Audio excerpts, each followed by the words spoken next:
There was a very early idea that we would need a map to orient the audience within the fictional worlds of Westeros and Essos. We started talking about the need for grounding the series geographically because it's a fantasy series. These are places we don't know. So if we were going to do a map, why not do the coolest map anyone's ever seen?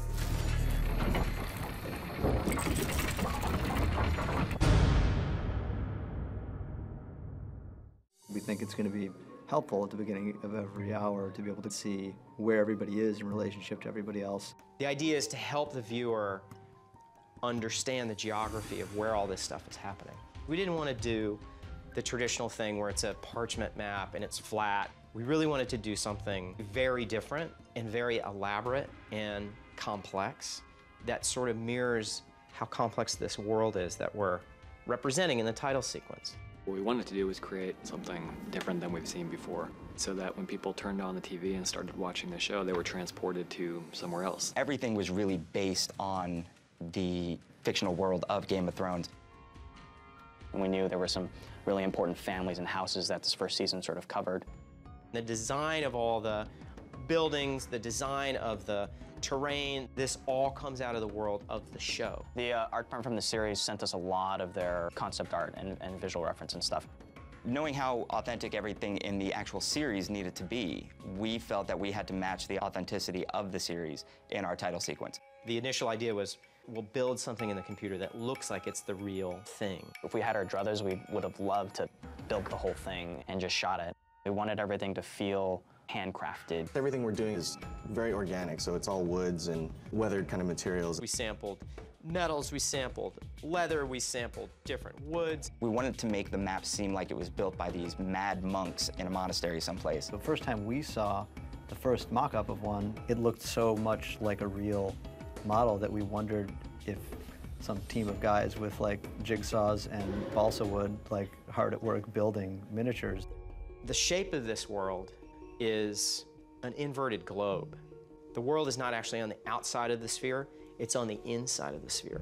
It's its own little universe. In the center of it all, if you looked up, what we see as the sun is this giant astrolabe, right? This huge sort of orbiting bands with this like core made out of glass that's on fire. There are these bands that contain depictions of all the biggest historic events that happened here. And I thought it would be, a great climactic moment if the actual title was revealed in a sort of eclipse within the astrolabe. We wanted to have these locations be mechanical. They sort of emerged out of the surface of the map. A big influence for us there was Leonardo da Vinci, his robots and the mechanics of the things that he made. Everything is connected to everything else through a series of virtual gears and pulleys and shafts. You have little spinning worm gears. You can see all the detail. This actually moves. And it works like a real thing. We wanted to make sure that the audience knew which families of characters were associated with each location. So we put their sigil in that location. We wanted the sigil to be the main gear that is powering each castle. And that motivates the entire animation. As new major locations come into play over the course of the season, they come into play on the map.